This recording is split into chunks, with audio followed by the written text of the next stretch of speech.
Here's Walsh now to kick this one off.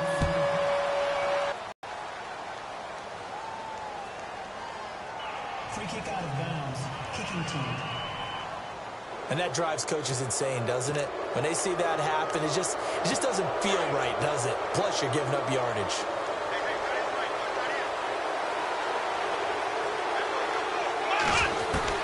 On 1st and 10, it's Taylor. Man open right side, it's the tight end Clay. And the play goes nowhere. Losing yardage back near the 40 at the 39. A pass for negative yardage, obviously no good. Maybe he shouldn't have thrown it, or maybe he shouldn't have caught it. I think we were seeing it at the same time, weren't we? Maybe you let that one go, right? Because you can see the lost yardage. And here's another interception, the third of this first quarter. Picked off at the 39. And he will take this one home. It's a touchdown. We just saw, that's a great example of a team that was really amped up. They've been playing so well, yet they didn't get overexcited and have a bust on defense and gave up a big play. Instead, they created their own big play with a pick six. This one may be over. Yeah, it's just... Oh, they flip it to the kicker. He looks like he's going to throw it. And his throw here's incomplete. They've got this big lead. They said, forget one. We want two. Instead, they got zero. Unbelievable that they didn't even attempt it. Fake one in this situation with that type of a lead, especially from the 15-yard line. Oh, boy. I tell you what, meeting them again somewhere down the line, they'll remember this. Yeah, they'll think that they were trying to cloud him a little bit. And, oh, he is really laid out that time. Knocked flat.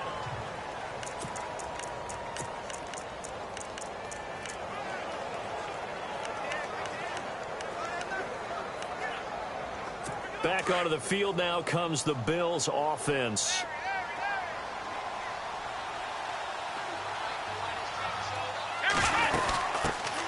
Here's the first carry for LaShawn McCoy. Nice footwork by McCoy. LaShawn McCoy off to the races. The 40, 20, 10, and all the way home for a Bills touchdown.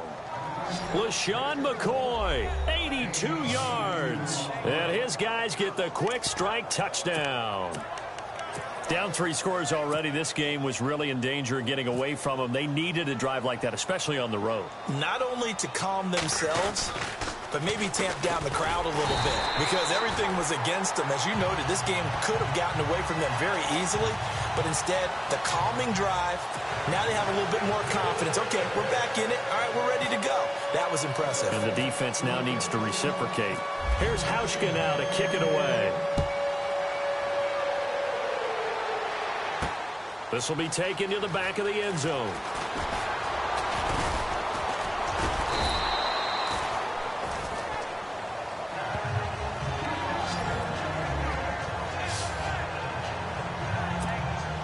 The Seahawks offense now, they get set to go back to work. And there are parts of their last drive they'd like to emulate. And, of course, they'd like to forget the inning, the interception. But they did put together, Charles, a nice sustained drive to get him down the field. Yeah, and unfortunately for them, the only thing that matters is part 2, right? Because once they threw the interception and finished off the drive, that does them no good to go back and say, well, you know what, a good one going. Finish things off. That's the only way you can get it done. Big yardage there on the scramble. It gets him a first down. So he wanted to pass it, but that thing turned out much better.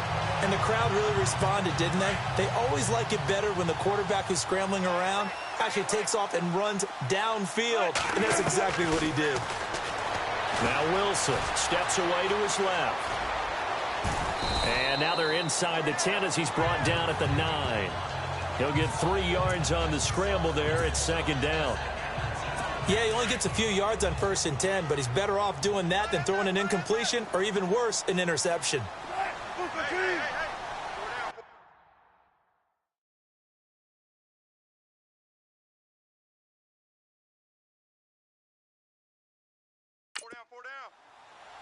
Flag comes in. This might be a free play.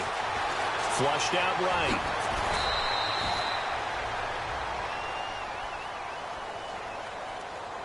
Offside, defense.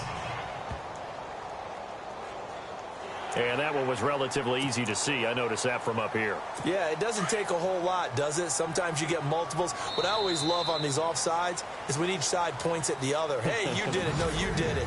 They deciphered that one. Alongside my broadcast partner, Charles Davis, Brandon Gaudin hits the Seahawks with a football to begin quarter number 2. They're looking at a second and short yardage to start things out. They come up in an offset eye. To throw is Wilson. Being chased. And this is going to be intercepted. A great read, and it's picked off. And a big turnover there as his guys will get the football back. I think that interception happened for 2 reasons. Quarterback gets outside the pocket and panics a little bit. And receiver doesn't make sure he's absolutely in an open spot. So there's a guy lurking, took the ball from him. Otherwise, just don't do it. He was trying to get it to Andre Holmes that time. And that'll bring up second down.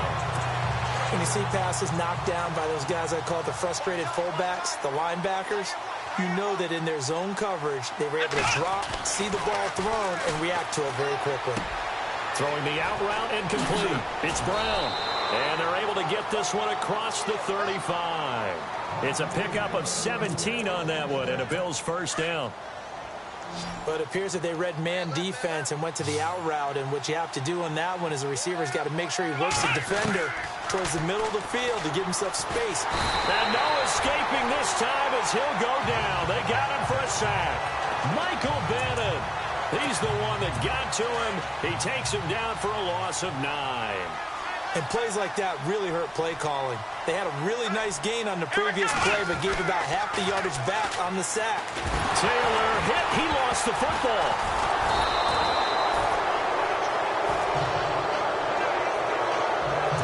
On plays like this, when the ball comes free, it's often unusual for the team that lost it to get it back. Because this is the quarterback. The ball gets away from him. Everyone else is trying to execute what they're supposed to do on offense. They're usually looking in the other direction, downfield, or moved away from him. In this case, though, a teammate is able to come up with the ball. And that one drops incomplete as he got popped as he was throwing it. Are we on the same page here, Park?